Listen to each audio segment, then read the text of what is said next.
Halo semua, ketemu lagi dengan Pak Beni. Semoga kalian di sana dalam keadaan sehat semua ya.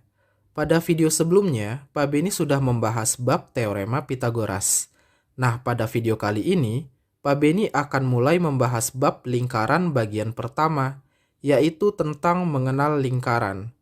So, siapkan alat tulis kalian. Mari kita mulai. Pertama, Pak Beni akan sampaikan dulu tujuan dari menonton video ini. Setelah menonton video ini, kalian diharapkan akan bisa memahami konsep lingkaran, lalu memahami unsur-unsur lingkaran, dan yang terakhir menentukan unsur-unsur dari suatu lingkaran. Oke, langsung aja mari kita mulai pembahasannya. Apa itu lingkaran? Lingkaran adalah kurva tertutup yang jarak dari pusat lingkaran ke setiap tepinya itu sama. Kurva itu apa?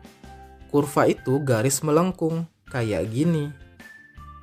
Bisa dilihat kan garisnya melengkung? Tapi kalau lingkaran, ujung kurva ini sama yang satunya lagi menyatu. Makanya jadi begini. Itulah sebabnya lingkaran dikatakan kurva tertutup. Terus, ciri khas dari lingkaran adalah jarak titik pusat ke semua tepinya sama. Misalnya, titik O adalah pusat lingkarannya. Terus ada titik A dan titik B di tepi-tepi lingkarannya. Kalau dia benar-benar lingkaran, maka jarak titik O ke titik A akan sama dengan jarak dari titik O ke titik B. Gitu ya, bisa dipahami kan tentang konsep lingkaran. Unsur-unsur lingkaran. Nah, di dalam pembelajaran kali ini, ada 7 unsur lingkaran yang perlu kita pahami. Yang pertama, jari-jari. Jari-jari adalah garis yang menghubungkan titik pusat ke titik yang berada di tepi lingkaran. Contohnya di sini titik pusatnya adalah titik O. Dan ada titik A yang berada di tepi lingkaran. Nah, garis dari O ke A inilah yang disebut jari-jari. Next, unsur kedua adalah diameter.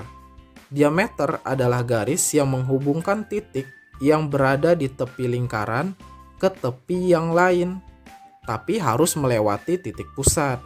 Misalnya, titik A dan titik B, ini adalah titik yang berada pada tepi lingkaran. Nah, garis yang menghubungkannya dari A ke B inilah yang dimaksud diameter. Ingat ya, diameter itu wajib melewati titik pusat. Oh ya, kalau kita perhatikan baik-baik, jari-jari kan yang ini, terus diameter kan yang ini. Berarti kita bisa simpulkan bahwa diameter itu panjangnya 2 kali lipat dari jari-jari. Atau bisa dikatakan jari-jari itu setengahnya diameter. Bisa dipahami kan? Next, unsur ketiga adalah busur. Busur adalah garis melengkung yang merupakan bagian dari tepi lingkaran. Kurang lebih gambarnya seperti ini. Busur terdiri dari 2 jenis, ada yang mayor, ada yang minor. Seperti namanya, mayor artinya besar, yaitu busur yang lebih dari setengah lingkaran. Kalau digambarkan, busur mayor itu contohnya yang warna biru ini. Sedangkan busur minor berarti busur yang kecil atau besarnya kurang dari setengah lingkaran. Kalau digambarkan, contohnya yang warna kuning ini. Nanti kalau di soal nggak disebutin busurnya mayor atau minor, berarti maksud soal itu adalah busur minor ya guys. Next, unsur keempat adalah tali busur. Tali busur adalah garis yang menghubungkan kedua ujung pada suatu busur. Supaya kalian lebih paham, coba perhatikan lingkaran di samping. Misalkan ada titik P dan titik Q pada tepi lingkarannya. Berarti busur PQ yang warna kuning ini kan? Nah, tali busurnya yang mana? Tali busur PQ nanti adalah garis lurus yang menghubungkan titik P ke Q ini. Paham ya bedanya antara busur dan tali busur? Kalau busur yang melengkung, kalau tali busur garis lurusnya. Coba kita perhatikan lagi. Kalau busurnya setengah lingkaran, seperti dari A ke B, maka tali busurnya sama dengan diameter kan?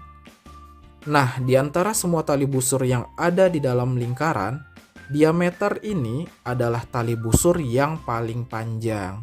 Bisa dipahami kan? Lanjut lagi. Unsur kelima yaitu apotema. Apotema adalah garis yang menghubungkan titik pusat lingkaran dengan tali busur secara tegak lurus.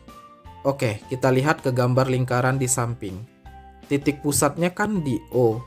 Misalkan ada titik P dan titik Q. Maka tali busur PQ kan yang ini. Lalu apotemanya yang mana? Apotemanya garis ini. Dari titik pusat ke tali busurnya. Ini dikasih simbol siku-siku karena dia wajib tegak lurus. Gitu ya guys. Lanjut lagi, unsur keenam yaitu juring. Nah, kalau tadi kita bahas garis, untuk unsur keenam dan ketujuh kita bahas unsur lingkaran dalam bentuk luasan. Juring adalah daerah di dalam lingkaran yang dibatasi oleh dua buah jari-jari. Supaya kebayang, mari kita lihat gambar lingkaran di samping. Misalkan jari-jarinya OP dan OQ. Nah, daerah yang dibatasi oleh kedua jari-jari ini, yang Pak Beni arsir warna merah ya, ini merupakan juring POQ namanya, kayak gitu.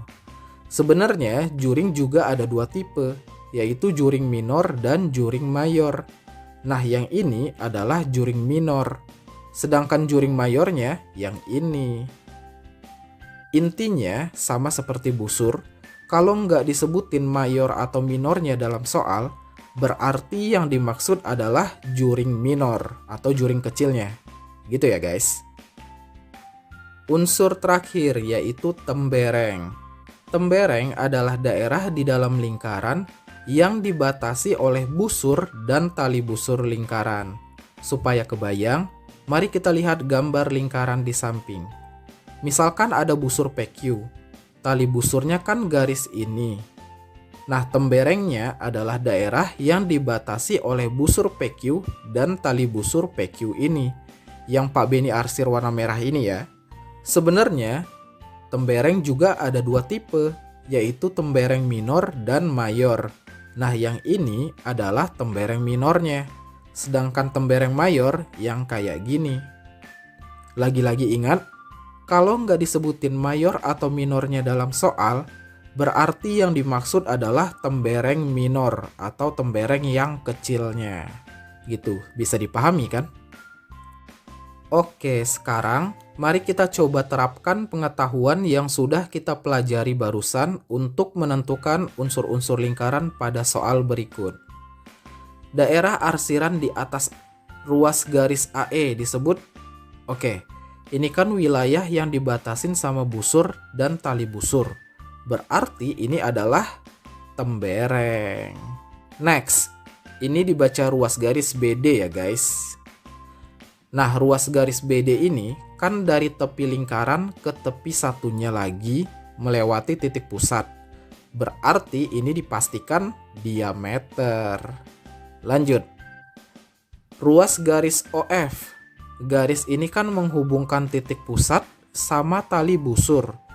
Ini ada tanda siku, berarti dia tegak lurus. Nah, kalau kasusnya kayak gini, pasti ini apotema. Gitu ya, bisa dipahami kan? Lanjut. Daerah arsiran BOC. BOC berarti yang ini ya.